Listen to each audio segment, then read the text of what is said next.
Truck association के अध्यक्ष अनिल मिश्रा ने बताया, अगर हमारी पूर्व में हम मांगे लोग पर मीडिया के शासन माध्यम से प्रशासन ध्यान नहीं दिया कई तो बार सभी प्रेस वाहन कॉन्फ्रेंस कर कलेक्ट्रेट चुके के हैं चारों गेट और पर लगा दिया जो भी जाएगा। हमारी समस्या थी आइए मीडिया के सुनाते माध्यम से हैं आप तक आपने क्या पहुंचाई गई। कहा।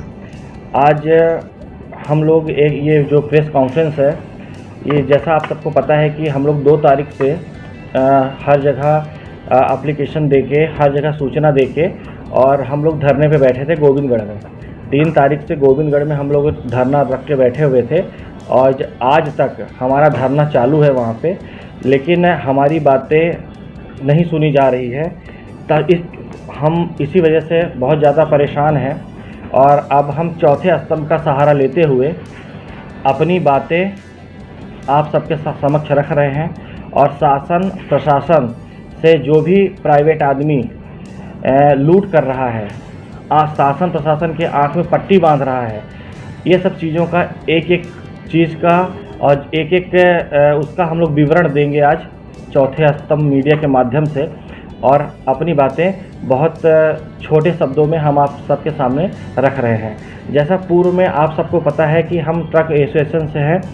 मैं Anil Mishra, mining minerals truck association का अध्यक्ष, आप सबके सामने अपनी कुछ बातें रखने जा रहे हैं। जैसा कि पूर्व में कुछ दिनों से हम लोग सरकार ग्लोबल कंपनी प्राइवेट लिमिटेड और बाबा महाकाल और समस्त सिंडिकेट से अपनी कुछ छोटी छोटी मांगे रखे थे, जैसे कि हम लोगों को गाड़ी के साथ जीएसटी के पेपर दिए जाएं, ठीक है। हम लोगों को का भंडारण बना हुआ है तो हम लोगों को भंडारण में ईटीपी दी जाए, भंडारण की टीपी दी जाए, जो हम लोगों को भंडारण की टीपी भी नहीं दी जा रही है। टीपी तो दी जा रही है, लेकिन जो यहाँ शासन द्वारा मान्यता प्राप्त भंडारण है उस भंडारण में ईटीपी नहीं दी जा रही है, स्टॉक की टीपी नहीं दी जा रही है, जिससे हम समस्त मोटर मालिक आए दिन परेशान हो रहे हैं। और सरकार ग्लोबल प्राइवेट लिमिटेड हम लोगों को रेट तो इतना महंगा कर दी है कि जिसकी कोई सीमा ही नहीं है। आए दिन रेट बढ़ते चले जा रहे हैं। अभी 1 से 1.5 महीना पहले, 2 महीना पहले 20 रुपये रेट था, क्योंकि सरकार ग्लोबल और बाबा महाकाल और बाकी लोगों का सिंडिकेट नहीं था। अब ये लोग सब सिंडिकेट बना के धीरे धीरे रेट को हाई लेवल पे ले जा रहे हैं ताकि दिक्कत हो सके। मैं शासन प्रशासन और डॉक्टर मोहन यादव जी से और मोदी जी से आपके माध्यम से ये अपील करना चाहता हूँ कि सर, ये जो गरीब तबके के लोग हैं ये अपना घर कैसे बनवा पाएंगे? जब इतनी महंगी बालू मिलेगी और इतना सब कुछ होगा तो ये सब घर कैसे बनवा पाएंगे? क्योंकि विगत दिनों हम कई बार ये अपनी चीज़ें आप लोगों के माध्यम से शासन प्रशासन तक पहुंचाने की कोशिश कर रहे हैं कि हमारी समस्त मांगें पूरी की जाए, लेकिन हमारी कोई भी मांगें नहीं पूरी की जा रही है।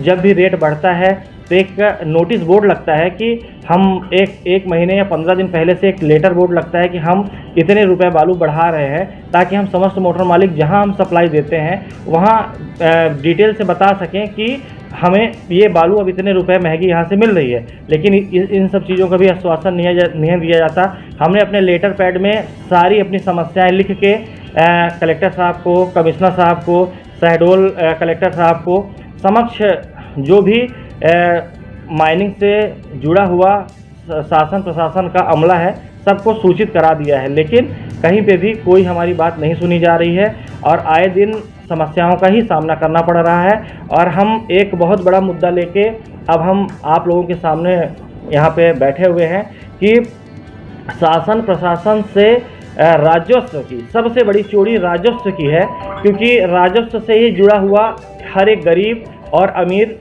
है। तो राजस्व की चोरी बहुत ऊंचे स्तर से हो रही है। तो मेरा सिर्फ निवेदन है डॉक्टर मोहन यादव जी से, हमारे यहाँ उप मुख्यमंत्री जी हैं, उप मुख्यमंत्री जी से और मोदी जी से, कि अगर राजस्व ही ख़त्म हो जाएगा तो हमारा देश और हमारा ये सब कैसे चलेगा।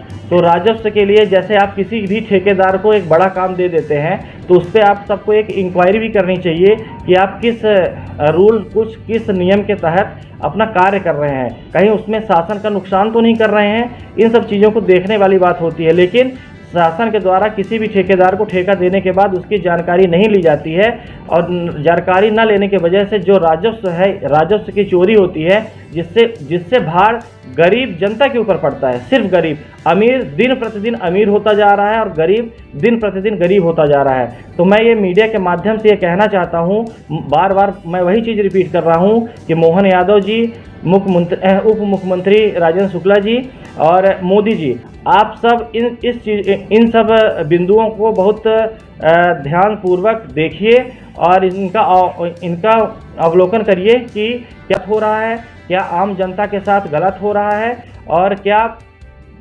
ठेकेदार किसी के साथ गलत कर रहे हैं कि सही कर रहे हैं। इन सब चीज़ों की जांच कराई जाए और आए दिन